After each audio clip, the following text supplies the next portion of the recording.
قرآن پاک کی تفسیر قرآن کے ذریعے، جیسے اس کی مثال لے لیں، اللہ نے فرمایا اہدنا الصراط المستقیم، اے اللہ ہمیں سیدھا راستہ چلا۔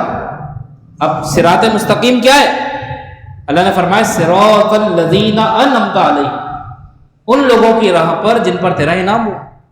تو دیکھیں صراط مستقیم کی تفسیر اگلی آیت میں مل گئی۔ تو یہ تفسیر قرآن بالقرآن ہے، قرآن کی تفسیر قرآن کے ذریعے۔ اب نیک لوگ کیا ہیں؟ انعام یافتہ بندے کون ہیں؟ انعم اللہ من النبیین والصدیقین والشہداء والصالحین، یہ بھی قرآن پاک نے بتا دیا کہ انعام یافتہ بندے چار ہیں، انبیاء، صدیقین، شہداء اور صالحین۔ تو یہ قرآن کے ذریعے تفسیر ہو رہی ہے، قرآن اپنی تفسیر خود بیان کر رہا ہے۔ پھر دوسری چیز، دوسرا اصول کہ تفسیر قرآن بالحدیث، یہ دوسرا اصول ہے۔ قرآن کی تفسیر قرآن سے کر لی، اب اس کی مزید ڈیٹیل جاننے کے لیے اب ہم نبی پاک صاحب الاولاق تاجدار دو عالم صلی اللہ تعالیٰ علیہ وسلم کی احادیث کی طرف جائیں گے۔ اس سے پتہ لگا کہ دین میں احادیث کتنی حجت ہیں، کتنی ضروری ہیں، احادیث کا مقام کیا ہے۔ حدیث کوئی عام بات نہیں ہے، نبی پاک صلی اللہ تعالیٰ علیہ وسلم کے اقوال، افعال اور تقریرات کا نام حدیث۔ اب حدیث کی تعریف کیا ہوتی ہے وہ بھی آپ کو بتا دوں۔ حدیث کا مطلب ہے کوئی نئی بات، گفتگو، کلام، اسے ہم حدیث کہتے ہیں۔ حدیث کی 3 قسمیں ہوتی ہیں۔ کتنی قسمیں ہوتی ہیں؟ تھوڑا سا درس یہ لیکچر ٹائپ کا، لیکن اس بات کو ذرا ذہن میں رکھیں، بڑا کام آئے گا۔ حدیث کی 3 قسمیں، ویسے تو بہت ساری قسمیں، راویوں کے اعتبار سے الگ ہے، ٹھیک ہے، سند کے اعتبار سے الگ ہے، لیکن یہاں پر وہ 3 قسمیں بتا رہا ہوں جو عوام کے لیے جاننا ضروری ہے۔ ایک ہے حدیث قولی، اور ایک ہے حدیث فعلی، اور ایک ہے حدیث تقریری۔ کتنی قسمیں ہو گئیں؟ 3 قسمیں ہو گئیں، حدیث قولی، حدیث فعلی اور حدیث تقریری۔ حدیث قولی کیا ہے؟ کہ نبی پاک صلی اللہ تعالیٰ علیہ وسلم کوئی بات ارشاد فرمائیں۔ حضور نے فرمایا الراشی والمرتشی کلاہما فی النار، یہ حضور نے ارشاد فرمایا، یہ حضور کا قول مبارک ہے، یہ حضور کا فرمان ہے۔ تو جو حضور کا فرمان ہے وہ وحی الہی اور وہ حدیث ہے۔ پھر دوسری بات یہ ہو گئی حدیث قولی، اور دوسری حدیث کیا ہے؟ حدیث فعلی۔ نبی پاک صلی اللہ تعالیٰ علیہ وسلم کوئی بات اپنی زبان مبارک سے ارشاد نہیں فرمائے بلکہ کر کے دکھا دے، ایسی حدیث حدیث فعلی ہے۔ نبی پاک صلی اللہ تعالیٰ علیہ وسلم نے بیٹھ کر پانی نوش فرمایا، ایک دفعہ بیٹھ کر نوش فرمایا، تو اس کا مطلب حضور نے کر کے دکھایا عمل، تو یہ حدیث فعلی، یہ قولی نہیں ہے۔ اور تیسری قسم ہے حدیث تقریری، یہ ذرا سمجھنے والی بات ہے۔ حدیث تقریری یہ ہوتی ہے کہ اللہ کے نبی صلی اللہ تعالیٰ علیہ وسلم کے سامنے کوئی کام ہوا، اللہ کے نبی صلی اللہ تعالیٰ علیہ وسلم کے سامنے کوئی کام ہوا اور حضور نے اس کام کو ہوتے ہوئے دیکھ لیا، حضور نے اس کام کو ہوتے ہوئے دیکھ لیا، لیکن حضور نے اس پر منع نہیں فرمایا۔ دیکھ لیا اللہ کے نبی نے کیا ہو رہا ہے، لیکن منع نہیں فرمایا، یہ ہے حدیث تقریری۔ اس سے شان مصطفیٰ پتہ لگی، وہ یہ کہ کائنات میں ایک ایسا بھی بادشاہ ہے، ایک ایسا بھی اللہ کا فرمان روا ہے کہ اگر وہ خاموشی اختیار فرمانے وہ بھی حجت بن جائے۔ نبی پاک صلی اللہ تعالیٰ علیہ وسلم نے دیکھ لیا کہ فوج کے لشکر مغرب کی سمت سے آ رہے ہیں، حضور نے دیکھ لیا لیکن منع نہیں فرمایا کہ یہاں سے نہ ہو۔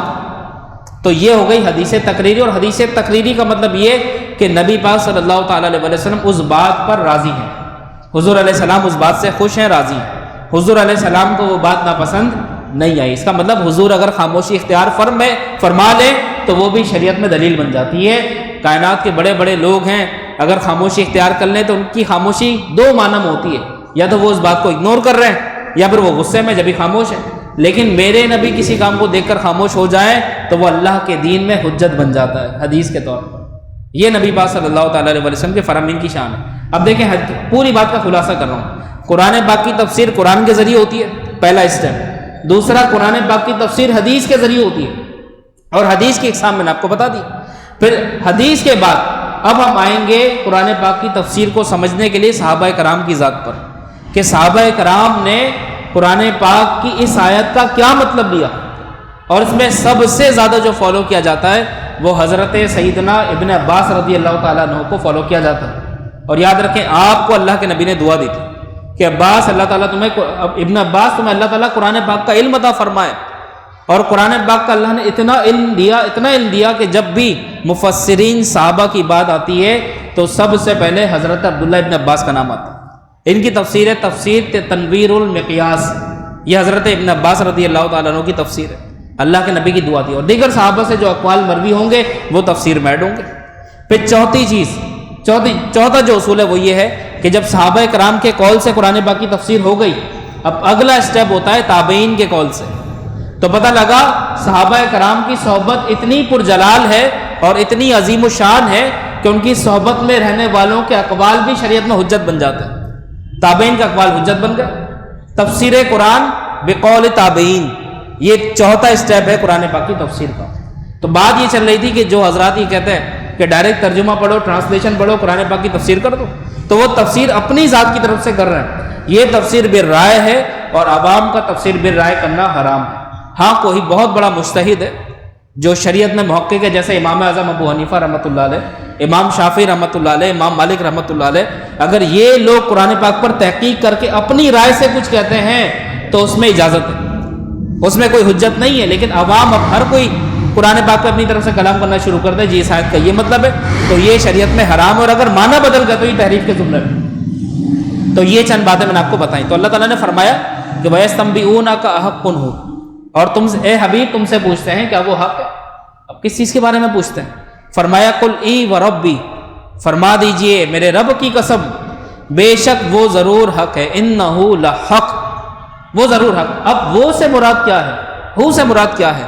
ہو سے مراد وہ عذاب ہے جس کا اللہ نے پچھلی آیات میں وعدہ فرمایا کہ نبی پاک صلی اللہ تعالیٰ علیہ وسلم کے پاس مشرکین آ کے بار بار کہنا ہے اے محمد وہ عذاب تو لے کر آئیں جس کا آپ ہم سے وعدہ کر رہے ہیں، وہ عذاب کہاں پر ہے؟ تو عذاب کے انتظار میں ان کو انتظار نہیں ہو رہا تھا، صبر نہیں ہو رہا تھا، تو اللہ تعالیٰ نے فرمایا کہ اللہ کا کام ہے اور اللہ کی طرف سے وہ عذاب برحق ہے اور وہ آنا ہے۔ اللہ نے یہ فرمایا۔ اس کے بعد دیکھیں اللہ تعالیٰ فرماتا ہے وما انتم بمعجزین، اللہ فرماتا ہے اور تم اللہ کو عاجز نہیں کر سکو گے۔ اللہ تعالیٰ عاجز آنے والوں میں سے نہیں ہے۔ اللہ رب العزت خدائے بزرگ کو برتا رہے، ہمیشہ غالب رہنے والا ہے، خدا عاجز نہیں آ سکتا۔ جو خدا کو عاجز کرنے کی کوشش کرتے ہیں وہ خود عبرت کا نشان بن جاتا ہے۔ اب دیکھیں اگلی آیت، آیت نمبر 54، بسم اللہ الرحمن الرحیم۔ وَلَوْ أَنَّ لِكُلِّ نَفْسٍ ظَلَمَتْ مَا فِي الْأَرْضِ لَافْتَدَتْ بِهِ وَأَسَرُّوا النَّدَامَةَ لَمَّا رَأَوُا الْعَذَابَ وَقُضِيَ بَيْنَهُمْ بِالْقِسْطِ وَهُمْ لَا يُظْلَمُونَ۔ اللہ تبارک و تعالیٰ فرماتا ہے اور زمین میں جو کچھ ہے، مطلقاً بات فرما دی، جنرلی بات فرما دی، جو کچھ اس زمین کے اندر ہے، ان دا ارتھ، جو کچھ بھی ہے، ایچ اینڈ ایوری تھنگ، ہر چیز، اللہ فرماتا ہے اور جو کچھ زمین میں ہے، اگر ہر ظالم جان، ایسا شخص جس نے زمین پر رہتے ہوئے ظلم کیا، اللہ فرماتا ہے لِكُلِّ نَفْسٍ ظَلَمَتْ مَا فِي الْأَرْضِ، ہر وہ شخص جس نے زمین پر ظلم کیا لَافْتَدَتْ بِهِ، اللہ فرماتا ہے تو یقیناً وہ اپنی جان چڑھانے کے لیے معاوضہ دے گا۔ لَافْتَدَتْ بِهِ، اللہ فرماتا ہے وَأَسَرُّوا النَّدَامَةَ لَمَّا رَأَوُا الْعَذَابَ۔ اب یہ ایک عبرتناک بات ہے کہ جب وہ عذاب آ جائے گا تو زمین میں ایسا شخص جو ظالم تھا، جس نے ظلم کے پہاڑ توڑے، اب یہ ظلم دو معنوں میں، یا تو اس نے اپنی ذات کے اوپر ظلم کیا یا دوسروں کے اوپر ظلم کیا۔ اب اپنی ذات کے اوپر ظلم کیا کہلاتا ہے؟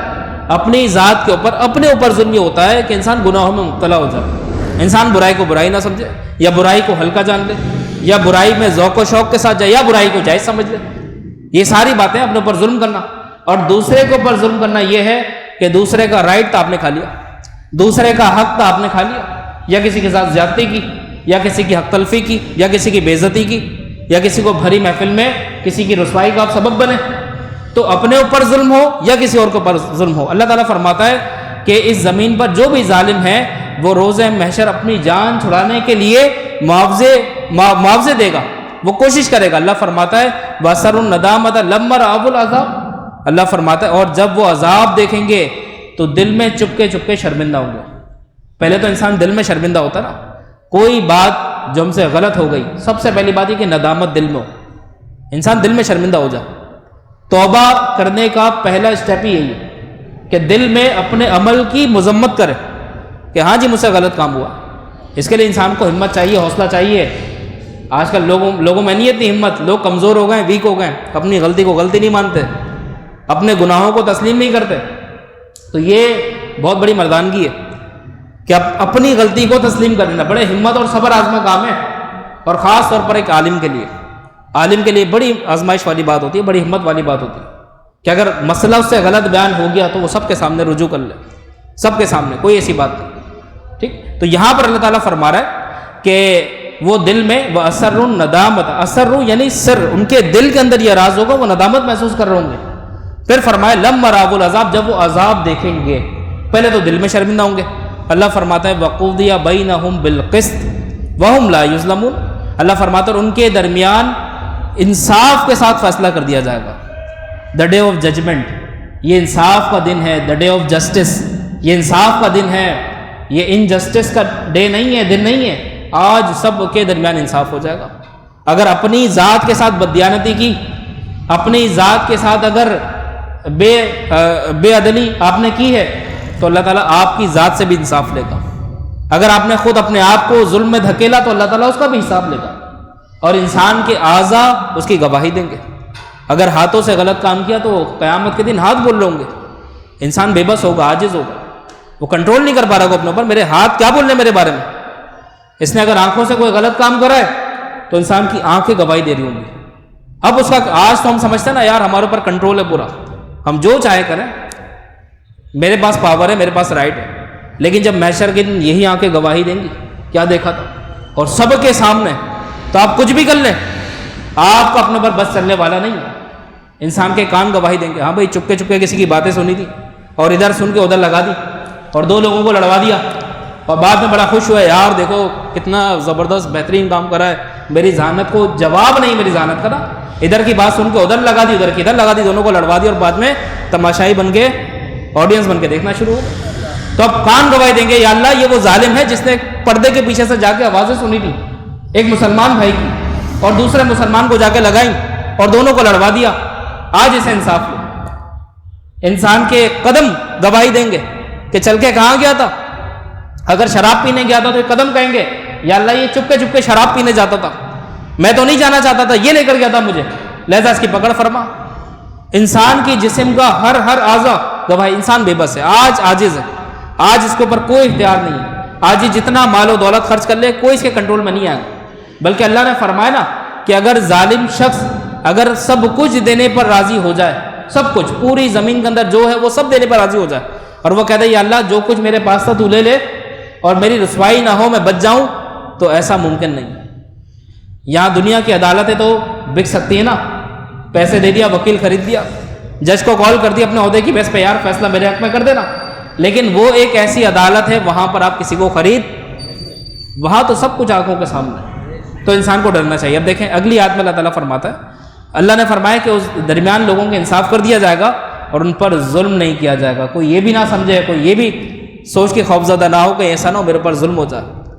بھائی کہیں ہمارے پاس کہیں پر ہمیں موقع ملے، ہم بیٹھے ہو اور ہمیں ایک لمحے کے لیے موقع ملے ہم کوئی غلط کام کر لیں، لیکن ہمیں کوئی بتا دے یار یہاں پہ CCTV لگے ہوئے، تو ہم الرٹ ہو جاتے ہیں، بالکل انسان بن کے بیٹھ جاتے ہیں، جیسے ہم سے زیادہ کوئی شریف، کوئی سیدھا سادہ شریف النفس کوئی ہے ہی نہیں، کیونکہ بھائی CCTV کیمرے میں مانیٹرنگ ہو رہی ہے، واچنگ ہو رہی ہے، ہم بالکل ڈیسنٹ قسم کے اچھے انسان بن کے بیٹھ جاتے ہیں۔ تو آپ CCTV کیمرے سے بچ رہے ہیں، لیکن اللہ کی ذات تو ہر وقت آپ کو دیکھ رہی ہے، کرامن کاتبین تو ہر وقت آپ کے بارے میں لکھ رہے ہیں، ٹھیک ہے نا۔ اگر انسان کے سامنے آپ کوئی عمل کر رہا ہوں اور آپ کو پتا ہے 2 آبزرور بیٹھے ہوئے اگنور کرے میری ہر بات، میں کیا کر رہا ہوں، کدھر دیکھ رہا ہوں، کس سے بات کر رہا ہوں، کیا گفتگو کر رہا ہوں، کون سے الفاظ استعمال کر رہا ہوں، کون سی لینگویج، میری باڈی لینگویج کیا ہے، اور ہر ایک چیز وہ لکھ رہا ہے، تو شاید انسان کبھی کوئی غلط کام نہ کرے۔ لیکن بات یہ کہ ہمارا ایمان کمزور ہے۔ فرشتوں میں ایمان تو ہے کہ لکھنے والے لکھ رہے ہیں، کرامن کاتبین ہیں، ایمان تو ہے لیکن نظر نہیں آتے نا، ہم تو نظر آنے والی چیز پہ اعتقاد رکھتے ہیں، تو اگر پتہ لگ جائے ہمارا ایک عمل نوٹ ہو رہا ہے تو شاید انسان اپنی پرائیویسی کو بچانے کے لیے اور اپنی ساکھ کو برقرار رکھنے کے لیے گناہ نہ کرے۔ یہ چیز ہمیں سوچنی چاہیے، یہ تمام چیزیں ہمارے لیے عبرت ہیں۔ تو اللہ فرماتا ہے کہ سب کچھ اس دن تم اللہ کی راہ میں دینے کو تیار ہو جاؤ اور یہ کہتے ہو یا اللہ مجھے چھوڑ دے، مجھ پہ عذاب نہ آئے، تو یہ عمل بے فائدہ ہے، اس کا کوئی فائدہ نہیں ہے۔ پھر دیکھیں اللہ تعالیٰ ارشاد فرماتا ہے اگلی آیت نمبر 55، اللہ فرماتا ہے الا ان للہ ما فی السماوات والارض الا ان وعد اللہ حق ولکن اکثرهم لا یعلمون۔ اللہ فرماتا ہے خبردار، یہ اللہ کی سنت ہے. اللہ تبارک و تعالیٰ پہلے وارننگ دیتا ہے، تنبیہ دیتا ہے کہ یہ ایسا ایسا ہوگا، عذاب ہوگا، گناہوں سے باز آ جاؤ، نیکیاں کرو، کسی کا حق نہ مارو، تمام چیزیں ہو گئیں. اس کے بعد اللہ تبارک و تعالیٰ کی ایک سنت ہے، اللہ تبارک و تعالیٰ اپنی بڑائی بیان فرماتا ہے، اپنی بادشاہت بیان فرماتا ہے، اور یہ انداز اللہ کو بڑا پسند ہے. اگر کبھی ہمیں حمد و ثنا کرنے کا موقع ملے تو اللہ کی کبریائی، اللہ کی بادشاہت کو بیان کریں کہ کہاں کہاں اس کی حکومت نہیں ہے. یہ انداز اللہ کو بڑا پسند ہے. بہت سے لوگ دعا مانگتے ہیں، بھائی دعا مانگنے آپ ایک ایک چیز مانگتے ہیں، لیکن دعا مانگنے کا طریقہ جو ہمارے اسلاف اور بزرگان دین نے لکھا ہے وہ یہ کہ دعا کا آغاز اور اختتام دو چیزوں پہ کریں. پہلی چیز اللہ کی کبریائی، اللہ کی بادشاہت، اللہ کی بڑائی، اور اس میں جتنے آپ الفاظ استعمال کریں گے، جتنا اس کی تعریف کریں گے، اتنا رحمت کے دروازے کھلتے جائیں گے. آغاز بھی اللہ کی حمد پر اور اختتام بھی اللہ کی حمد پر. پھر حمد کے بعد دوسری چیز جس کی قبولیت میں کوئی شک نہیں، بتائیں وہ کیا ہے؟ وہ درود شریف ہے. ماشاءاللہ قبلہ قاری صاحب رحمۃ اللہ علیہ کی صحبت ہے کہ سب جواب دیتے ہیں. یہاں بڑا مزہ آتا ہے کیونکہ لوگوں کو نالج ہے. کہیں اور جاؤ نا تو پھر لوگوں سے پوچھو تو لوگ سوچ رہے ہیں یار کیا جواب. یہ ہمارے حضرت صاحب کا کمال ہے. درود شریف ہے، قبول ہے، اس کی قبولیت میں کوئی شک ہی نہیں ہے. پھر درود شریف اچھے الفاظوں میں پڑھیں. یا اللہ نبی رحمت، شفیع امت، تاجدار دو عالم، فخر دو جہاں، بادشاہ کون و مکان، سلطان لا مکان، حضرت محمد رسول اللہ صلی اللہ علیہ وسلم پر ایک نہیں دو نہیں اربوں کربوں بلکہ تیری رحمت جتنی وسیع ہے اتنے درود و سلام بھیج. اس کے لیے یہ بھی ضروری نہیں کہ آپ اپنی طرف سے الفاظ کو درود شریف یاد کر لیں، ارے اردو میں بھیج دیں، کوئی بات نہیں. درود پڑھنے والا تو دل ہوتا ہے نا، ہماری تو زبان ہلتی ہے. درود تو دل سے پڑھا جاتا ہے. مصطفیٰ سے جو نسبت ہے نا ہماری، یہ قلبی نسبت ہے، کوئی ظاہری نسبت نہیں ہے. یہ دلوں کا رابطہ ہے، یہ سینوں کا رابطہ ہے جو حضور سے صحابہ، صحابہ سے تابعین، تابعین سے بزرگان دین، اولیاء کاملین اور ہم تک پہنچا. تو یہاں پر دل میں نیت کرنے کی دیر ہے، درود کے تحفے ان کی بارگاہ میں پہنچ جاتا ہے. تو یہ بات ہے سر. تو اچھے الفاظوں کو مرتب کر کے پھر آپ دیکھیں، آپ کسی بادشاہ کے بعد جاتے ہیں، آپ کو اس سے کچھ چاہیے ہوتا ہے تو آپ پہلے اس کی تعریفات کرتے ہیں. اب وہ تو دنیا کا بادشاہ ہے، آپ ہو سکتا ہے تعریفات کرنے میں تھوڑی سی آپ فلیٹرنگ بھی کر دیں، تھوڑا سا آپ اس کو مکھن بھی لگا دیں کہ آپ ایسے ہیں تو آپ ویسے ہیں، اور آپ کو پتہ ہے وہ محدود خزانے دے گا کیونکہ اس کی سلطنت محدود ہے. ہو سکتا ہے کل یہ مر جائے تو پرسوں کوئی اور بادشاہ آ جائے. لیکن جس کی بارگاہ میں آپ جا رہے ہیں، جس کے آگے آپ جھکنے جا رہے ہیں، اس کی بادشاہت تو لافانی ہے، وہ تو باقی ذات ہے. تو پھر اس سے مانگیں بھی ویسا ہی، اپنا محدود منشور لے کر اس کی بارگاہ میں مت ہے یا اللہ مجھے کار مل جائے، بنگلہ مل جائے، پراپرٹی مل جائے، مجھے عزت مل جائے. نہیں، یہ چیزیں محدود ہیں. ارے اس سے اس کی ذات کے مطابق مانگو، وہ سب کچھ تمہیں وہاں سے دے گا جہاں تمہارا گمان نہیں. تو دو باتیں میں آپ کو بتا رہا تھا. اللہ کی یہ سنت ہے قرآن پاک میں کہ اللہ نے جہاں اچھائی کا حکم دیا، برائی سے منع فرمانے کا کہا، برائی سے روکا، اور پھر اس کے بعد اس کی مثالیں دی. اس کے بعد ایک حسن کلام کے ساتھ، فصیح اور بلیغ کلام کے ساتھ اللہ تعالیٰ نے اس برائی کی مذمت میں آپ کو مزید مثالیں دے کے سمجھایا. تو آخر میں اللہ تعالیٰ پھر آغاز اپنی حمد و ثنا سے کرتا ہے کہ اللہ تبارک و تعالیٰ وہ ہے کہ جو کچھ زمین میں، جو کچھ آسمانوں میں ہے، سب اس کا ہے. یہ اللہ کی بادشاہت ہے. تو اللہ تبارک و تعالیٰ نے یہاں پر فرمایا الا ان وعد اللہ حق. اب اتنی بڑی بات ارشاد فرمانے کے بعد کہ میں آسمانوں کا بادشاہ ہوں، میں زمین کا بادشاہ ہوں، اب اللہ نے فرمایا کہ بے شک اللہ کا وعدہ سچا ہے. اب بھی تمہیں کوئی شک ہے؟ ایسا نہیں ہے کہ اس کی بادشاہت تم سے ڈھکی چھپی ہے، تم تو دیکھ رہے ہو آسمانوں پہ اس کی حکومت ہے. ایک دم گرم موسم ہوتا ہے، اچانک بادل آتے ہیں، تیز بارش ہو جاتی ہے. کون چلا رہی ہے؟ ایک دم کڑک دھوپ ہو رہی ہے، اچانک بارش ہو جائے، یا بارشیں ختم ہو گئی تب دھوپ آ جائے، اچانک آندھی آ جائے، طوفان آ جائے اور پھر تھم جائے. تو یہ سب کون کر رہا ہے؟ تمہارے سامنے اس کی بادشاہت ہے. کیا کوئی کرنے والا نظر آ رہا ہے؟ کوئی بھی نہیں ہے. اصل میں ہمارے دلوں کو اس کا مشاہدہ ہو رہا ہے یہ سب دیکھ کر. تو اصل حکومت تو اللہ کی ہے نا. تو جب اللہ یہ بات فرما رہا ہے تو اس پہ یقین کر لو کہ اللہ کا وعدہ سچا ہے، اللہ کا وعدہ برحق ہے. پھر اللہ تعالیٰ نے ارشاد فرمایا کہ وَلَٰكِنَّ أَكْثَرَهُمْ لَا يَعْلَمُونَ. اب یہ اصل بات اللہ نے فرمایا، یہ بات برحق تو ہے مگر ان میں اکثر نہیں مانتے، ان لوگوں میں اکثر نہیں مانتے. نہ ماننا کیا ہوتا ہے دوستوں بزرگوں؟ نہ ماننے کا مطلب یہ ہے کہ ہم اس بات پہ غور ہی نہیں کرتے. مطلب مانتے تو ہیں لیکن غور نہیں کرتے. اچھا، ماننے کے لیے ہمیں پتہ ہے کہ اگر ہم نے غور کر لیا تو ماننا پڑے گا. اس لیے کبھی کبھار ایسا ہوتا ہے کہ اگر کوئی سچا انسان ہے، وہ اپنی بات ہمیں بتانا چاہتا ہے نا، تو ہم اس کی بات سننا نہیں چاہتے، کیونکہ ہم اس کے حق میں فیصلہ نہیں چاہتے. ہمیں پتا ہے وہ بات کر لے گا تو قائل کر لے گا، اس سے بہتر ہے کہ بیک آؤٹ کرو، کال کرے تو ریسیو نہ کرو، اگر کہیں نظر آئے تو راستہ بدل لو. ایسا بھی ہوتا ہے. بات دراصل یہ کہ گراؤنڈ ریئلٹیز پہ بات کرنی چاہیے. درس قرآن جو ہے نا یہ ہمارے دلوں سے جڑا ہے، ہماری زندگیوں سے جڑا ہے، ہماری زندگی کے ایک ایک پل سے درس قرآن جڑا ہے. یہ پورے ہفتے کی آپ کی ورک شاپ ہے، یہ اسائنمنٹ ہے آپ کا پورے ہفتے کا، یہ پورا سیمینار ہے جو پورے ہفتے آپ کے ویک کو ایک اچھا بنا سکتا ہے. تو اصل بات یہ ہے کہ نہ ماننے کا مطلب یہ ہے کہ وہ غور ہی نہیں کرتے.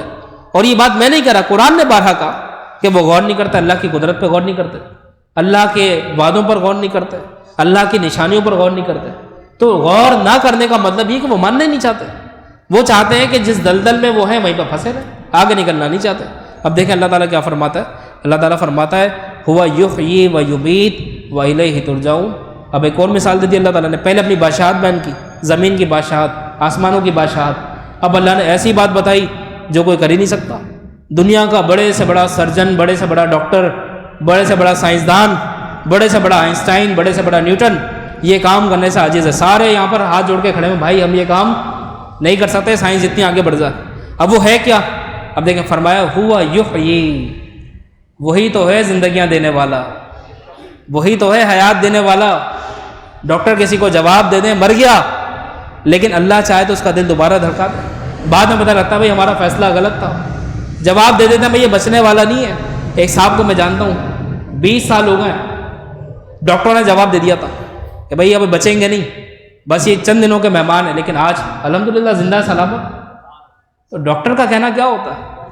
کیونکہ اللہ نے فرمایا نا ہوا یحیی، وہ حیات دینے والا ہے. وہ ڈاکٹر تو صرف اپنے ایکسپیریمنٹ کی بنیاد پہ بتا رہا ہے، اپنے تجربے کی بنیاد پہ بتا رہا ہے، لیکن جس نے پیدا کیا وہ تو سب کچھ جانتا ہے. کس کی زندگی کب ہے، کس کی موت کب ہے. ہمارے سامنے کی بات ہے کہ کئی لوگ ابھی ہمارے سامنے تھے، گئے پتہ لگا انتقال ہو گیا، فنا ہو گئے. ایسے بھی کئی کیسز دیکھنے میں آئے کہ تھوڑی دیر ایک دم حیرانگی ہو جاتی، یار ابھی تو مجھ سے مل کے گئے تھے، کیونکہ موت کا تو ایک لمحے کا نہیں پتہ. اور کبھی کبھار ایسا ہوتا ہے کہ آئی سی یو میں ایڈمٹ کر دیا، بلڈ چڑھایا جا رہا ہے، خون چڑھ رہا ہے، لوگوں کو ڈھونڈا جا رہا ہے، لیکن اب چانسز کم ہے، گھر میں رونا دھونا بچ گیا، پتہ لگا بھائی مریض بالکل صحیح ہے، بالکل سلامت ہے. تو بات یہ ہے ہوا یحیی و یمیت، اس قاعدے کو سمجھے. زندگی دینے والا وہ ہے، مارنے والا بھی وہ ہے. دنیا میں بڑے بڑے ماہرین کو بلا لیں، اسپیشلسٹ کو بلا لیں، لاکھوں کروڑوں روپے خرچ کر دیں، لیکن یہاں پر کسی کی اتھارٹی، کسی کا پاور، کسی کا اختیار نہیں ہے. تو یہ اللہ نے بتایا، اپنی صفت بتائی کہ وہ حی اور وہ موت دینے والا ہے، وہ زندگی دینے والا ہے، یہ تمہارے اختیار میں نہیں ہے. اس کے بعد اللہ تعالیٰ فرماتا ہے ہوا یحیی و یمیت و الیہ ترجعون. اب اصل بات بتا دی کہ زندگی موت کو کی یہ مثال کیوں دی کہ زندگی دینے والا وہ ہے، موت دینے والا وہ ہے. وہ اس لیے دی و الیہ ترجعون کیونکہ اسی کی طرف تم لوٹائے جاؤ گے. تو اس بات کو مان لو، تمہیں لوٹنا اسی کی طرف ہے. تو یہ نہیں سوچنا اگر ہم مر گئے تو دوبارہ زندہ کیسے ہوں گے. اگر ہم قبر میں چلے گئے، قبر میں ہڈیاں گل جائیں گی، سڑ جائیں گی، بوسیدہ ہو جائیں گی، تو ہم دوبارہ قبر سے کیسے نکلیں گے؟ یہ بات تو نان ایکسیپٹیبل ہے، عقل میں نہیں آتی کہ دوبارہ زندگی کیسے ملے گی. تو سوچ لینا جب تم ماں کے پیٹ میں ایک نطفے کی شکل میں تھے، ایک اسپرم کی فارم میں تھے، تو اس وقت بھی اللہ نے تمہیں زندہ رکھا تھا، جہاں کوئی اے سی نہیں لگا ہوا تھا. اللہ نے تمہاری خوراک کا انتظام کیا، تمہیں دنیا میں بھیجا. دنیا میں آنے کے بعد بڑی بڑی بیماریاں لگی، تم موت کے قریب ہو گئے، تب اس نے تمہیں زندہ رکھا. تو کیا مرنے کے بعد وہ قادر مطلق اس بات پر قادر نہیں ہے کہ تمہیں دوبارہ قبر سے زندہ نکال دے؟ تو اس پہ بڑے بڑے واقعات بھی ہمیں ملتے ہیں. حضرت شیخ عبد القادر جیلانی رحمۃ اللہ علیہ، حضور غوث اعظم رضی اللہ تعالیٰ عنہ کا ایک مشہور واقعہ کہ ایک عیسائی سے غالباً آپ کا مناظرہ ہوا، اور وہ یہی بات تھی کہ عیسائی جو تھے وہ ظاہر سی بات ہے ہمارے نبی صلی اللہ علیہ وسلم کو نہیں مانتے تھے، اور وہ اعتراض کرتے تھے کہ یہ نبی برحق نہیں ہے. تو حضور غوث اعظم رضی اللہ تعالیٰ عنہ نے یہ کہا کہ بھائی میں اس بات کا اقرار کروا سکتا ہوں اور میرے پاس اس کی دلیل ہے. اب دیکھیں بزرگوں کو مناظرہ کچھ اور ہوتا ہے، بزرگان دین دلیل دیتے نہیں، دلیل دکھاتے ہیں. یہ بات فرق سمجھیے گا ذرا. ایک ہوتا ہے دلیل دینا اور ایک ہوتا ہے دلیل کو دکھا دینا. دیکھ لو بھائی تمہارے سامنے. تو اس نے کہا آپ کسی قبر پہ لے کر چلیں مجھے، اور آپ اگر کہتے ہیں کہ میں مردے بھی زندہ کر سکتا ہوں اللہ تعالیٰ کے حکم سے، تو یہ کام ہمارے نبی عیسیٰ علیہ السلام بھی کرتے تھے، تو انہی کے دور کی کوئی قبر ہو وہ آپ اس کو اٹھا کے دکھا دیں. تو حضور غوث اعظم نے فرمایا ٹھیک ہے مجھے لے کے چلو. اچھا اب وہ پرانی ہزاروں سال پرانی کوئی قبر ہوگی بوسیدہ، وہاں پر لے کر چلا گیا. تو حضور غوث اعظم رضی اللہ تعالیٰ عنہ نے اللہ کی حمد و ثنا کے بعد قم باذن اللہ پڑھا، قم باذن اللہ، کھڑا ہو جا اللہ کے حکم سے، کھڑا ہو جا اللہ کے حکم سے، تو وہ ایک دم قبر شک ہوئی اور ایک دم صحیح سلامت اس سے مردہ برآمد ہو گئی۔ اب وہ عیسائی دیکھے تو حیران، یہ تو ہزاروں سال پرانی قبر تھی۔ پوچھا کہ تم کس کے دور کے ہو؟ حضرت عیسیٰ علیہ السلام کو۔ کیا حضرت عیسیٰ علیہ السلام نے تمہیں ہمارے نبی کی بشارت نہیں دی تھی؟ بالکل دی تھی، انہوں نے کہا تھا کہ آخری نبی محمد رسول اللہ صلی اللہ علیہ وسلم تشریف لائیں گے، ان پر ایمان ڈالا۔ لیکن ایسے قائل کرا، ایسے دلیل دکھائی، تو اللہ تعالیٰ نے مردہ زندہ تو اللہ نے کیا، لیکن سبب حضور غوث اعظم کو بنا دیا۔ تو جب اللہ کے ولیوں کی کرامتیں صادر ہوتی ہیں تب بھی اللہ تعالیٰ اس دنیا میں بھی یہ مظاہرہ دکھا سکتا ہے، تو روز محشر اللہ کے لیے کوئی مشکل بات نہیں ہے کہ وہ ہمیں قبر سے زندہ نکال دے، بلکہ حدیث میں آتا ہے ایک قبر سے 70 مردے برآمد ہوں گے۔ 70 سے مراد ایکوریٹ فگر نہیں ہے، کاؤنٹنگ ایکوریٹ نہیں ہے۔ 70 کا مطلب کثرت کا اطلاق عرب میں 70 پر ہوتا ہے۔ جیسے کہا جاتا ہے میں نے 70 بار تمہیں سمجھایا لیکن تم نہیں مانے، تو 70 بار سمجھانے کا مطلب یہ کہ اکثر میں نے تمہیں سمجھایا۔ تو ایک قبر سے کئی مردے برآمد ہوں گے۔ اس کے بعد دیکھیں اگلی آیت دیکھیں، اللہ تعالیٰ فرماتا ہے آیت نمبر 57، یا ایھا الناس قد جاءتکم موعظۃ من ربکم وشفاء لما فی الصدور وہدی ورحمۃ للمؤمنین۔ اللہ نے فرمایا یا ایھا الناس، اے لوگوں۔ اب دیکھیں یا ایھا الناس، ایک جگہ آتا ہے یا ایھا الذین آمنوا، دونوں میں فرق ہے۔ جب اللہ فرماتا ہے یا ایھا الذین آمنوا تو اس سے مراد ہوتے ہیں ایمان والے، جتنے بھی بلیورز ہیں وہ سب اس سے مراد ہوتا ہے۔ لیکن جب اللہ فرماتا ہے یا ایھا الناس، اے لوگوں، تو یہ یونیورسل فرمان ہے، یہاں پر سب مراد ہے، چاہے کفار ہو، چاہے مشرکین ہو، چاہے مسلمان ہو، بلیورز نان بلیورز، سب یہاں پر مراد ہے۔ تو اللہ فرماتا ہے اے لوگوں، تمہارے پاس تمہارے رب کی طرف سے قد جاءتکم موعظۃ من ربکم وشفاء لما فی الصدور، اللہ فرماتا ہے تمہارے پاس تمہارے رب کی طرف سے نصیحت آ گئی اور دلوں کی شفا اور مومنین کے لیے ہدایت اور رحمت آ گئی۔ اب یہ جو اللہ تعالیٰ نے فرمایا کہ تمہارے پاس اللہ کی طرف سے نصیحت آ گئی، موعظہ نصیحت، پھر فرمایا شفا، اللہ کی طرف سے شفا آ گئی، پھر فرمایا ہدا ہدایت آ گئی، ورحمہ اور رحمت آ گئی، تمہارے پاس اللہ کی طرف سے تمام چیزیں آ گئی۔ اب یہ چیزیں ہیں کیا؟ تو اس میں مفسرین کی دو رائے۔ پہلی رائے تو یہ کہ یہاں پر مراد ہمارے نبی آخر الزماں صلی اللہ تعالیٰ علیہ وسلم کہ وہ امت کے لیے رحمت بن کے تشریف لائے، وما ارسلناک الا رحمۃ للعالمین۔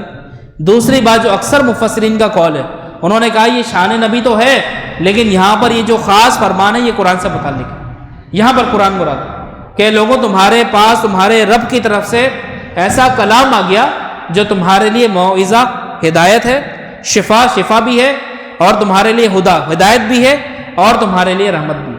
یہ چاروں باتیں قرآن کریم کے اندر موجود ہیں، اور قرآن کی تعریف ہمارے نبی کی تعریف ہے، کوئی فرق ہی نہیں ہے۔ بھائی قرآن نازل ہوا حضور پر تو قرآن کی عظمت مصطفیٰ ہے، اس میں کوئی کلام ہی نہیں ہے۔ تو مفسرین کے جو اختلاف کا جو نچوڑ ہے وہ یہی ہے کہ یہاں پر دونوں چیزیں مراد ہیں، قرآن پاک بھی مراد ہے اور میرے نبی بھی مراد ہے۔ اب دیکھیں قرآن کریم ہدایت ہے اللہ کی طرف سے، موعظہ نصیحت ہے، بالکل انڈرسٹوڈ سی بات ہے۔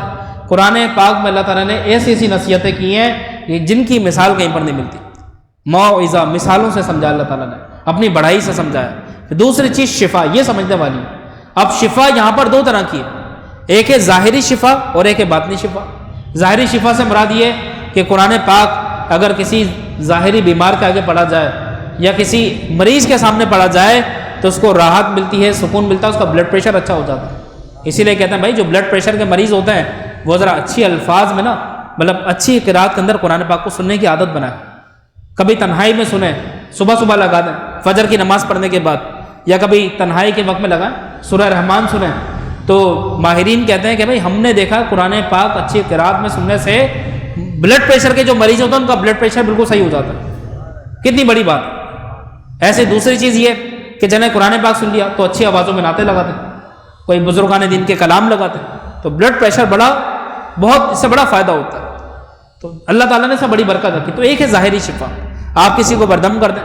امام جعفر صادق رضی اللہ تعالیٰ عنہ کا طریقہ تھا کہ اگر کوئی بیمار پڑ جاتا تو امام جعفر صادق رضی اللہ تعالیٰ عنہ 41 بار سورہ فاتحہ پڑھتے تھے اور پانی پہ دم کرتے تھے، اور اس کی جو چھینٹ ہوتی ہے نا وہ بیمار کے اوپر مارتے تھے، تو اس سے بڑا فائدہ ہوتا ہے۔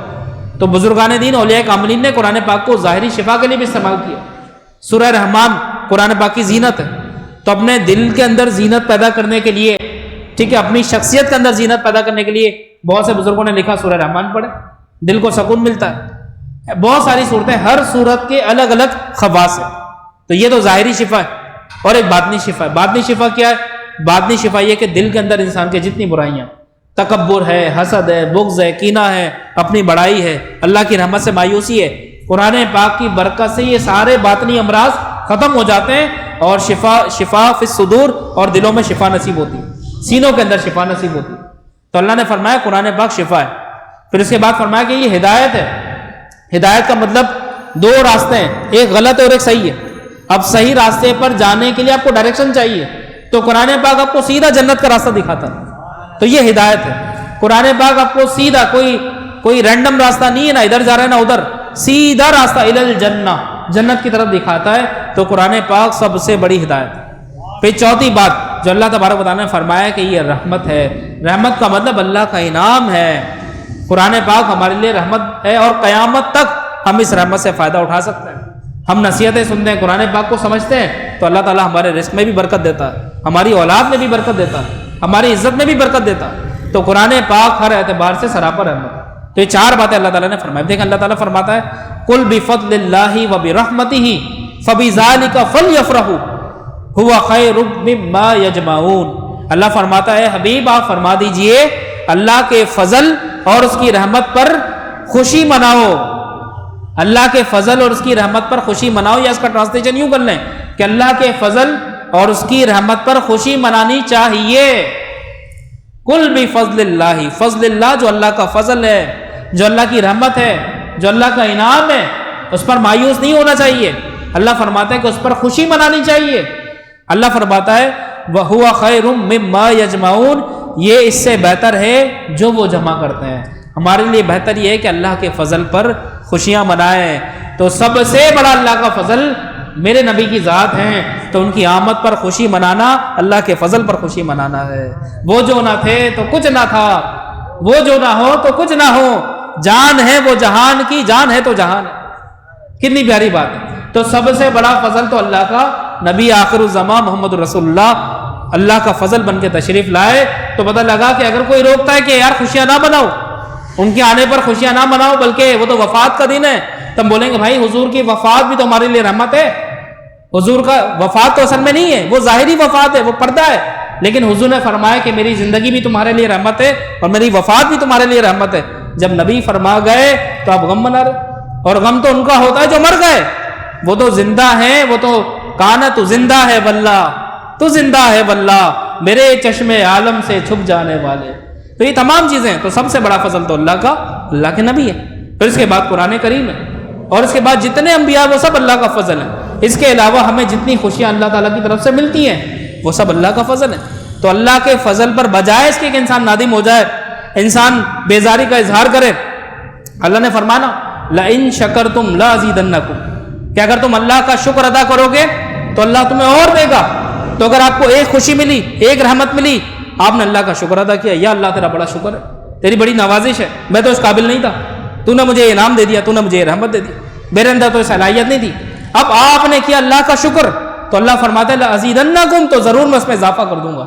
اب ایک نہیں، انشاءاللہ آپ کو 10 خوشیاں ملیں گی، کیونکہ اللہ کی بارگاہ میں احسان کا بدلہ ہے. هَلْ جَزَاءُ الْإِحْسَانِ إِلَّا الْإِحْسَانُ، قرآن پاک کی آیت ہے نا، کیا احسان کا بدلہ احسان ہے. تو آپ نے اللہ تبارک و تعالیٰ کی رحمت کو تسلیم کیا، مان لیا، تو اللہ کا قاعدہ ہے کہ اللہ رکھتا نہیں بلکہ لوٹا دیتا. وہ حدیث ہے نا کہ اگر تم اللہ کو قرض حسنہ دو گے تو اللہ اسے بڑھا کر تمہیں لوٹا دے گا. اور اللہ ایسے نہیں لوٹاتا، بلکہ یہ بھی قرآن پاک میں سورہ بقرہ کی آیت کا مفہوم ہے کہ اللہ تعالیٰ جس نے ایک بالی اللہ کی راہ میں اگائی، جس میں 7 دانے، اللہ تعالیٰ اس کو بڑھا دیتا ہے، کبھی 7 کبھی 10. ایسا نہیں ہوتا کہ ایک کے بدلے میں 2 مل رہی ہیں، بلکہ ایک کے بدلے میں اللہ تعالیٰ 10 عطا فرماتا ہے. اور یہ بھی ہے کہ اللہ چاہے تو اس سے بھی زیادہ کر دے. تو بات یہ کہ سمجھیں، ذرا سمجھیں، رحمت پر خوشیاں منائیں، اللہ کے انعامات پر خوشیاں منائیں، تو اللہ تبارک و تعالیٰ اپنی رحمت، اپنے انعامات، اپنے اکرامات آپ کے اوپر اور بڑھا دے گا، اور اتنا بڑھا دے گا کہ آپ کی عقلیں دنگ رہ جائیں گی اور آپ حیران رہ جائیں گے. آپ کہیں گے کہ بھائی اس رحمت کے سمندر میں غوطہ لگاتا جا رہا ہوں، لیکن میں ڈوب نہیں رہا، بلکہ ایسا لگ رہا ہے کوئی چیز مجھے اوپر اٹھا رہی ہے. تو یہ اللہ کا فضل ہے. تو شکر کے مفہوم کو سمجھیں. شکر کا مفہوم کیا ہے؟ شکر کہتے ہیں کسے؟ یہ تھینک فل ایٹیٹیوڈ جو ہوتا ہے یہ کیا ہوتا ہے؟ یہ ہوتا ہے کہ انسان پہلے دل میں نعمت کو مانے. ایسا نہ ہو دل میں مانا نہیں، یار یہ کیا ہے، یار مصیبت آ گئی. اب لوگوں کے سامنے تو خوشیاں منا رہے ہیں، شو کر رہے ہیں یار ہم بڑا خوش ہیں، لیکن دل میں سوچ رہے ہیں یار بہت بڑی مصیبت میرے گلے آ گئی. ایسا نہ ہو، یہ اللہ کو ناپسند ہے. ہاں آپ پہلے دل میں تسلیم کریں کہ بھائی واقعی اللہ کی رحمت ہے. اس کے بعد جب دل میں تسلیم کر لیا تو یہ بھی شکر کا ایک طریقہ ہے. دوسرا طریقہ یہ کہ لوگوں کے سامنے اس کا ذکر کریں، اچھے الفاظوں کے ساتھ، تعریفات کے ساتھ ذکر کریں. اور دوسری چیز، شکر صرف اللہ کا نہیں کرنا چاہیے، بلکہ میرے نبی صلی اللہ تعالیٰ علیہ وآلہ وسلم کا فرمان ذیشان ہے کہ جو شخص اللہ کے بندوں کا شکر ادا نہیں کرتا، یہ بھی ذرا سن لیں. بہت سے لوگوں میں عادت ہوتی ہے، ان کے ساتھ کتنا ہی احسان کر لو کبھی شکریہ ادا نہیں کریں گے، کبھی نہیں ماریں گے، کبھی ایکسیپٹ نہیں کریں گے یار کوئی اچھائی ہمارے ساتھ کی ہے. وہ تو یہ کہیں گے یار ہمارے ساتھ تو برائی ہوئی ہیں. تو اللہ کے نبی فرماتے ہیں کہ جو شخص اللہ کے بندوں کا شکر ادا نہیں کرتا وہ اللہ کا بھی شکر ادا نہیں کرتا، وہ اللہ کے شکر ادا کرنے میں بھی بڑا بخیل ہوتا ہے. تو جو اللہ کا شکر ادا کرتا ہے وہ اللہ کے بندوں کا بھی شکر ادا کرتا ہے. اور میرے نبی نے بھی لوگوں کا شکریہ کہا، میرے نبی نے بھی لوگوں کو کہا جزاک اللہ خیرا. یہ دعا ملتی ہے. اور شکر کی ادائیگی کا، احسان کا سب سے بڑا بدلہ یہ جزاک اللہ کہتے ہیں. کسی نے پانی پلا دیا، آپ کو، آپ تھکے آ رہا ہے، پانی پلا دیا، پینے کے بعد 2 لفظ کہتے ہیں جزاک اللہ خیرا، یا اور اچھا ہو تو جزاک اللہ خیرا کثیرا، اللہ تعالیٰ آپ کو کثرت سے جزا کر دے. تو یہ تمام چیزیں. اب دیکھیں اللہ تعالیٰ فرماتا ہے، 2 آیتیں رہ گئی. اللہ تعالیٰ فرماتا ہے قل ارأیتم ما انزل اللہ لکم من رزق فجعلتم منہ حراما وحلالا قل اللہ اذن لکم ام علی اللہ تفترون. اللہ فرماتا ہے حبیب تم فرماؤ، بھلا بتاؤ کہ اللہ نے تمہارے لیے جو رزق اتارا ہے، ما انزل اللہ لکم من رزق ہی، من رزق، جو اللہ نے تمہارے لیے رزق اتارا ہے، اللہ فرماتا ہے تو تم نے اس میں خود ہی حرام اور حلال بنا لیا اپنی مرضی سے. جس چیز پہ دل ٹھوکا اس کو حلال کہہ دیا، جس پہ دل نہیں ٹھوکا اس کو حرام کہہ دیا. آج کل بہت ساری ایسی کوشش ہو رہی ہے. اب ایک مثال میں آپ کو دیتا ہوں. دیکھیں مشاجرات صحابہ، یہ بات میں کیوں کر رہا ہوں، اس کی بہت بڑی وجہ ہے. آج کل ایسے یوٹیوبرس ہیں جن کا کام ہی یہ ہے کہ مواد وہ اٹھانا جس میں امت کا اختلاف ہے، اور دوسری چیز کہ جو جس مسلک کا ہے اس کے اسلاف کو چھیڑ دو. ایسے کئی پڑھے میں بیہودہ قسم کے لوگ ہیں، اپنے آپ کو انجینئرز کہتے ہیں. کیا وہ کتابیں اٹھا لیں اور کسی بھی مسلک کے عالم کو ہیٹ کر دیں، ان کو پتا ہماری ریٹنگ بڑھ جائے گی. اب ہمارے یہاں کیا وہ اعلیٰ حضرت امام اہل سنت مولانا شاہ احمد رضا خان رحمۃ اللہ علیہ کا فتاوی رضویہ ہے. فتاوی رضویہ پڑھ کے تو دکھا دو. اتنا مشکل فتاوی ہے کہ عوام نہیں سمجھ سکتی اس کے. اب ایسا جس نے پڑھا ہی نہیں وہ فتاوی رضویہ اٹھا کے دکھا رہے، دیکھو اعلیٰ حضرت نے تو یہ فرمایا، یا پیر مہر علی شاہ صاحب رحمۃ اللہ علیہ نے یہ بات فرمائی سیف چشتیائی کے اندر. ایسے ایسے لوگ ہیں. اب مشاجرات صحابہ کی جہاں تک بات ہے، یہ بات کرنا بہت ضروری ہے، اس کی حساسیت کو سمجھے گا کہ مشاجرات صحابہ ہمارے بزرگان دین فرماتے ہیں کہ عوام میں اس کا تذکرہ کرنا حرام حرام اور حرام ہے. صحابہ کرام کے جو معاملات ہوئے، اب کیا ہوا آج کل ریٹنگ کا دور ہے نا، تو ہر شخص وہ موضوع ڈسکس کر رہا ہے کہ صحابہ کرام کے درمیان یہ اختلاف ہو گیا تھا، وہ اختلاف ہو گیا تھا. تو اب دیکھیں یہ چیز تو شریعت نے حرام رکھی ہے نا، اس پہ بات ہی نہ کرو. یہ ایک تاریخ ہے اور تاریخ کی بیس پر آپ کسی کی حقانیت ثابت نہیں کر سکتے. تاریخ تو سچی بھی ہو سکتی ہے، جھوٹی بھی ہو سکتی ہے. اب کسی بھی صحابی کو ہٹ کرنے کے لیے دلیل لائیں گے تاریخ کی کتاب، تو بھائی تاریخ کی کتاب میں تو بہت سارے واقعات ضعیف بھی ہوتے ہیں. تاریخ کی کتاب معتبر کوئی ہوتی ہے؟ ہاں معتبر ہوتی ہے عالم دین کی کتاب، جس نے باقاعدہ تحقیق کر کے حوالے جات کے ساتھ کوئی بات لکھی ہو. اگر آپ کو تاریخ ہی پڑھنی ہے تو امام جلال الدین سیوطی رحمۃ اللہ علیہ کی کتاب ہے تاریخ الخلفاء، وہ پڑھیں، اس میں آپ کو کوئی ایسی بات نظر نہیں آئے گی. لیکن ایسی ایسی تاریخیں لائیں گے وہ بھی صحابہ کرام کے اوپر، تو تاریخ سے وہ صحابہ کرام کے امیج کو معاذ اللہ گھٹانے کی کوشش کرتے ہیں. اب یہ تو شریعت نے حرام رکھا ہے، لیکن وہ لوگ اس بیس پر کرتے ہیں بھائی یہ جائز ہے، یہ جائز ہے. تو آپ نے حرام چیز کو حلال بنانے کی کوشش کی تو اللہ فرماتا ہے ایسا نہ کرو. یہ ایک کرنٹ مثال ہے ایگزامپل اس کی جو میں آپ کو بتا رہا ہوں. پھر کیا ہوا، جب لوگوں نے یوٹیوب پر دیکھا، جب لوگوں نے سوشل میڈیا پر دیکھا، اب ایک وہ دکاندار جس کو کچھ پتہ ہی نہیں وہ بحث کر رہا ہے صحابہ کرام کے اوپر، وہ باتیں کر رہا ہے. جس کے اپنے گھر کا ماحول اچھا نہیں ہے، جس کے گھر میں لڑائی جھگڑے ہیں، وہ صحابہ کرام کے مشاجرات پہ ذکر کر رہا ہے، وہ کھلے عام صحابہ کرام پہ کمنٹ کر رہا ہے. تو جو لوگ یہاں پر بیٹھ کے پروپیگنڈا کر رہے ہیں وہ دیکھیں اس کا نقصان کہاں تک جا رہا ہے. کسی نے اگر حضرت ابو بکر صدیق رضی اللہ تعالیٰ عنہ کے خلاف کوئی غلط بات کہہ دی اور آپ سے سن کر کہی تو اس کے ذمہ دار آپ ہیں. اور روز محشر اللہ تعالیٰ اس کا حساب آپ سے لے گا۔ پھر دوسری چیز، جو چیز اپنے نفس کو اچھی لگے اس کو جائز قرار دے دو، چاہے اس میں نقصان ہی ہو۔ کوئی نشہ ہے، اس کے لیے بحث کر رہے ہیں کہ بھائی جائز ہے بالکل۔ ایک صاحب کہنے لگے، ان کو سمجھایا کہ بھائی یہ جو شیشہ ہے نا یہ جائز نہیں ہے، اس کا اتنا نقصان ہے، اتنا ضرر ہے کہ آپ 100 سگریٹ پینا اور ایک شیشہ پینا برابر ہے، اتنا نقصان ہے اس کا۔ بولتا نہیں ہمیں تو اچھا لگتا، اور کہاں لکھا ہوا ہے؟ بھائی تمام مکاتب فکر کے علماء کا متفقہ فتویٰ ہے کہ جائز نہیں ہے، لیکن چونکہ اپنے نفس کو اچھا لگتا ہے نا تو کوشش کرنا اس کو جائز قرار دینے کی۔ اور یہ ایک شغل ہوتا ہے، اپنے منہ میں لگایا، دھواں نکال لی، سیلفی لے لی۔ یہ بات کیا ہے؟ یہ باتیں بچپنا ہے۔ ہمارا اسلام ہمیں ان چیزوں سے نکالنا چاہتا ہے۔ کہ آپ نے میرے نبی صلی اللہ تعالیٰ علیہ وسلم کی وہ حدیث نہیں سنی کہ اللہ کے نبی نے فرمایا کہ مومن کی سب سے اچھی بات یہ ہے کہ وہ تمام لا یعنی باتوں کو چھوڑ دے، جو بیکار باتیں، لا یعنی باتیں، فضول کام، اس کو چھوڑ دے۔ اب کیا ہوا کہ دھواں نکالا، سیلفی لے لی، فیس بک پہ لگا دی، سوشل میڈیا پہ لگا دی، اس کے بعد کمنٹ آ رہے ہیں، واہ یار تم تو بہت بہادر ہو، بہت نڈر ہو، واہ واہ، اس میں کیا خوشی کی بات ہے؟ کون سا کمال کر دیا؟ کیا اسرائیل فتح کر لیا؟ یہ تمام باتیں ہمیں سوچنی چاہیے۔ کمال تو یہ ہے نا کہ آپ اللہ کو راضی کریں، یہ کمال ہے۔ یہ کمال نہیں ہے کہ 100 لائکس آ گئے، 1000 لائکس آ گئے اور آپ کی بالکل بےہودہ حرکت کی وجہ سے اب آپ تصویر لگا کے دوسروں کو کیا میسج دے رہے ہیں؟ یار تم بھی ایسا کرو، دیکھو مجھے تو بڑا مزہ آ رہا ہے۔ تو اگر دوسرا ایسا کرے تو اس میں کیا کمال ہے؟ آپ نے کیا اس کو بدل دیا کہ اس کے اندر اچھائی پیدا کر دی؟ تو یہ تمام باتیں ہیں جن پہ ہمیں غور کرنا چاہیے۔ جو چیز ہمارے نفس کو اچھی لگے اس کو چھوڑنے، آپ اللہ کے حکم کو مانیں۔ جو اللہ نے حلال کر دیا حلال ہو گیا، جو اللہ نے حرام کر دیا وہ حرام ہو گیا۔ اب اس آگے میں بات نہیں کرتا، پچھلی تقریر میں نے آپ کو بتایا تھا کہ سود کو حلال کرنے کی کوشش کی جاتی ہے، شراب کو، خمر کو اور نشوں کو حلال کرنے کی کوشش کی جاتی ہے، لیکن یہ احسان ہے علماء کرام کا کہ جب تک علماء موجود ہیں یہ چیزیں جائز نہیں ہو سکتی۔ اللہ تعالیٰ ہمیں عمل کی توفیق عطا فرمائے۔ دیکھیں اللہ فرماتا ہے قل اللہ اذن لکم ام علی اللہ تفترون، اللہ فرماتا ہے تم فرماؤ کہ اللہ نے تمہیں اس کی اجازت دے دی یا تم اللہ پر جھوٹ باندھتے ہو؟ کتنی بڑی بات ہے۔ اللہ فرماتا ہے علی اللہ تفترون، علی اللہ، اللہ کی ذات پر، تفترون، افترا کرتے ہو۔ اگر کوئی شخص اپنی مرضی سے کہتا ہے یہ تو اللہ نے حلال کیا، حالانکہ حلال نہیں ہے، تو اس کا مطلب وہ گناہ یہ کر رہا ہے کہ وہ اللہ کی طرف جھوٹ کو منسوب کر رہا ہے کہ اللہ نے اپنی شریعت میں اس چیز کو حلال قرار دیا۔ دیکھیں آج کے درس کی آخری آیت، اللہ تعالیٰ فرماتا ہے وما ظن الذین یفترون علی اللہ الکذب یوم القیامہ ان اللہ لذو فضل علی الناس ولکن اکثرہم لا یشکرون۔ اللہ فرماتا ہے اور اللہ پر جھوٹ باندھنے والوں کا قیامت کے دن کے بارے میں کیا خیال ہے؟ یہ ایک اشارہ ہے۔ وہ ساتھ کہتے ہیں بیٹا جو نہیں پڑھ لے ان کا ایگزامینیشن والے دن کے بارے میں کیا خیال ہے؟ تو کیا مطلب؟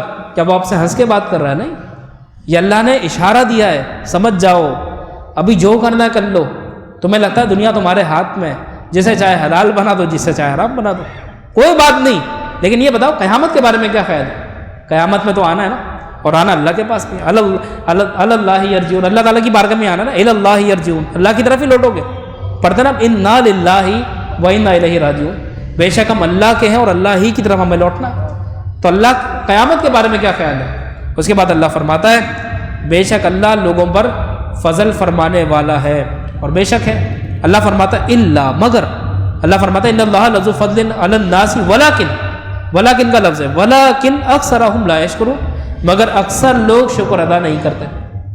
والعصر ان الانسان لفی خسر، اللہ نے فرمایا کہ عصر کی قسم، بے شک انسان خسارے میں، تو خسارے کی وجہ ناشکری ہے۔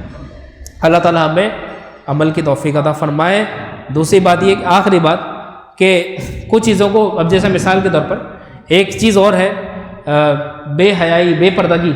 آج کل لوگوں کو اس سے تکلیف ہے کہ بھئی اگر ہم عورت کو چادر اور چار دیواری کے اوپر رہنے کی دعوت دیں تو ذرا برا لگتا ہے۔ ہم کہتے ہیں ذرا ہم تو براڈ مائنڈ ہے نا، آج کل کیا پردے کی اوقات ہے۔ ہمارے حضرت قبلہ قاری صاحب رحمۃ اللہ علیہ کے پاس حضرت نے کوئی بات کی تھی، تو ایک بیٹھا ہوا تھا کوئی جس نے زیادہ ہی کچھ پڑھ لیا تھا، شاید وہ ماسٹرس ان سائنس تھا، تو اس نے بات کہی کہ قاری صاحب یہ پردے کی کیا اوقات ہے آج کل تو زمانہ بڑا جدید ہو گیا، آج کل لوگوں کو کیا ضرورت ہے، یہ ملاؤں کو کیا ضرورت ہے کہ پردوں سے لوگوں کو پردے کا حکم لوگوں کو دیتے ہیں۔ آج کل تھوڑا جدید دور ہے، خواتین کو باہر نکلنا چاہیے، پردے کی اسلام میں کوئی تعلیم نہیں ہے۔ اب دیکھیں ہمارے حضرت صاحب جو تھے نا، جیسا اعتراض ہوتا تھا ویسا جواب دیتے تھے۔ کہا کہ آپ نے سائنس پڑھی ہے؟ کہا بالکل پڑھی۔ اچھا تو یہ بتائیں بلب کے اندر بلب کے جو 2 فیوز ہوتے ہیں وہ بلب کے اندر جا کے ملتے ہیں یا باہر سے ملتے ہیں؟ کہنے لگا اندر جا کے. کہا اگر باہر مل جائے بولے سب کچھ اڑ جائے پھر تو سبھی ختم ہو جائے. تو کہا کہ بات یہ ہے کہ شریعت نے پردے کی اہمیت کو اس لیے اجاگر کرا کہ ملنا ہے تو نکاح کے پردے میں ملو, اگر پہلے مل گئے تو پورے خاندان کا فیوز اڑ جائے گا.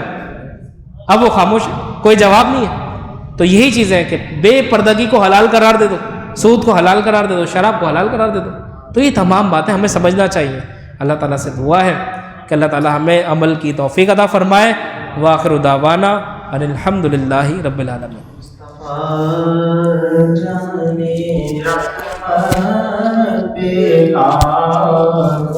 سلام شمع بز میں ہدایت پہ لاکھوں سلام. جے سوہانی گھڑی چمکا طیبہ کا چاند, اس دل افروز ساعت پہ لاکھوں سلام. جس طرف اٹھ گئی دم میں دم آ گیا, اس نگاہ عنایت پہ لاکھوں سلام.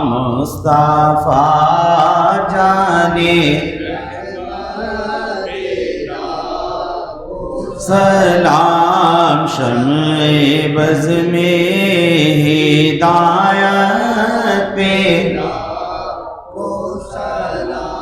غوث اعظم امام تو کا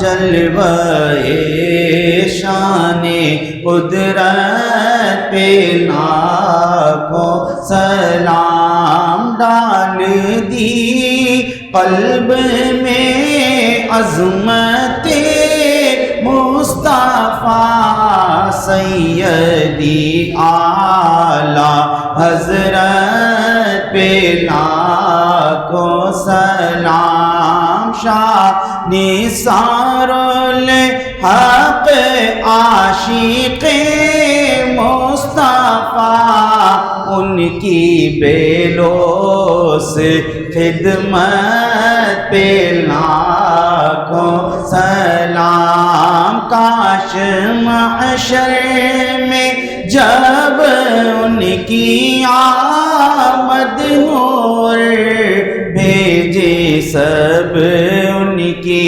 شوکت پہ لاکھوں سلام. تو مجھ سے خدمت قدسی کا ہے ہر رضا, مجھ سے خدمت قدسی کا ہے ہر رضا.